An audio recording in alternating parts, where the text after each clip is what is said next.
이어서 워싱턴을 연결해 휴전을 연장한 트럼프 대통령의 의도를 짚어보겠습니다. 이한석 특파원, 트럼프는 앞서 합의가 결렬되면 많은 폭탄이 쏟아질 거라고 경고하더니 결국 휴전을 연장했습니다. 그 이유는 뭔가요?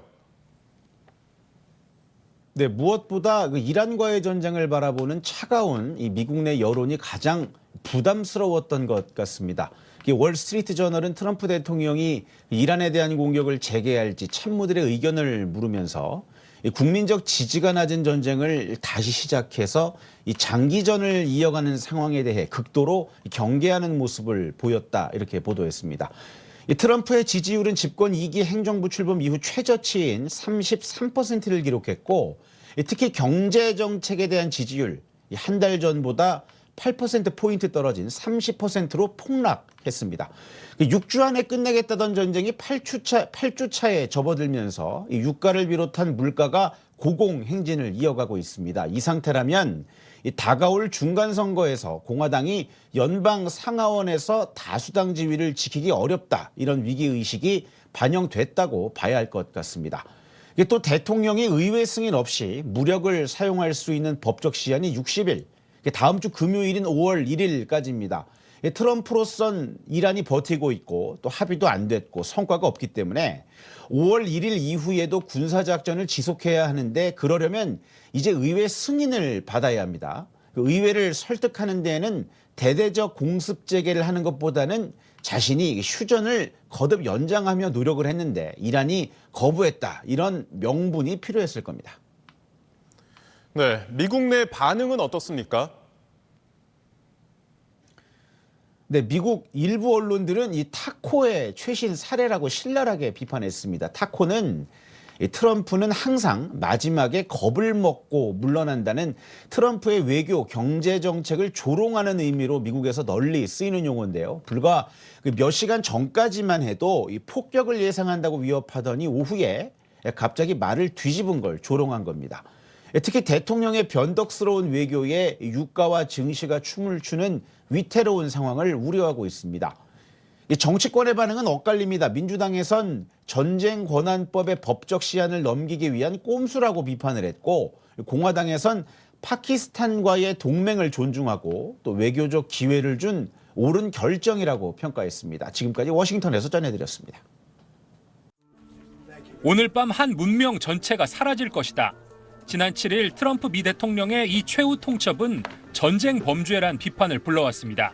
그리고 같은 날 이란이 호르무즈 해협 개방에 동의하는 조건이라며 2주간 휴전을 선언했습니다. 2차 협상 결렬 뒤 발표한 무기한 휴전도 오전까진 휴전 연장은 없다고 공언했다가 말을 바꿨습니다. Well, I don't want to do that. We don't have that much time. The military is raring to go. 대규모 군사 공격으로 위협했다가 We're going to hit them extremely hard over the next 2 to 3 weeks. We're going to bring them back to the Stone Ages where they belong. 합의가 다 된 것처럼 말하는 등 수차례 극과 극을 오갔습니다. I would go to Pakistan, yeah.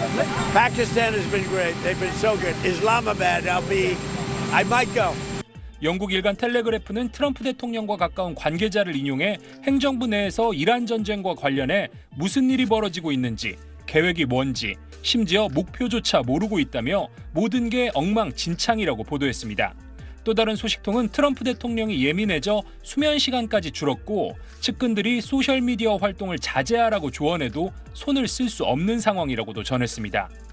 트럼프의 전쟁 파트너 네타냐후 이스라엘 총리는 미국의 만류를 뿌리치고 이란 에너지 시설을 공격해 중동 내 석유 인프라 전체를 이란의 보복 공격 대상으로 만들었고, 레바논 대공습으로 민간인 수백 명을 희생시키며 미국과 이란의 휴전 합의를 흔드는 등 고비마다 상황을 악화시켰습니다.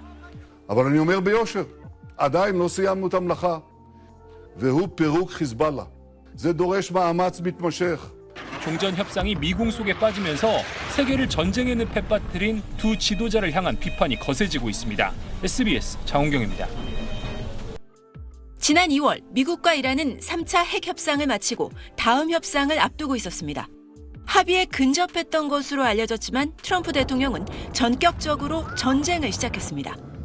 Our objective is to defend the American people by eliminating imminent threats from the Iranian regime.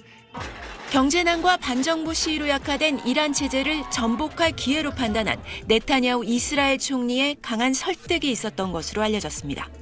하지만 하메네이 사망 이후 아들이 권력을 승계해 이란 정권은 더 강경해졌고 호르무즈 해협 봉쇄에 나서면서 미국의 계획은 꼬이기 시작했습니다. 걸프국들의 원유 수출이 막히고 에너지 시설 타격으로 유가가 폭등하면서 전쟁 충격이 전 세계로 번졌습니다. 이란이 처음으로 호르무즈 해협을 봉쇄를 한 거고 호르무즈 해협에 대한 전략 자산, 가치 이걸 몸으로 체득을 한 거죠. 이란이 호르무즈 해협을 걸어 잠그고 버티기에 들어가자 트럼프는 체제 전복에서 이란 군사력 무력화로 핵물질 제거에서 핵개발 중단으로 전쟁과 협상 목표를 계속 바꿔왔습니다. 이란과 휴전에 합의한 이후 협상 국면에선 이란 해상 봉쇄와 선박 납포 같은 강경 대응으로 오히려 이란 내 군부 강경파의 영향력을 키워져 결국 2차 종전 협상이 불발됐습니다. A new non-negotiated status quo. One in which the Iranians do not get sanctions relief, but they do retain control of the Strait of Hormuz. 극심한 경제난 속에 이란도 종전이 필요하지만 협상력의 핵심인 호르무즈 해협 봉쇄를 먼저 풀긴 어렵습니다. 이 때문에 호르무즈 해협을 둘러싼 저강도 분쟁 상태가 장기화할 가능성이 제기됩니다. 전쟁 장기화의 여파로 심각한 식량난을 겪는 인구가 아시아와 아프리카를 중심으로 4,500만 명 더 늘 거란 전망이 나오고 있습니다. SBS 박상은입니다.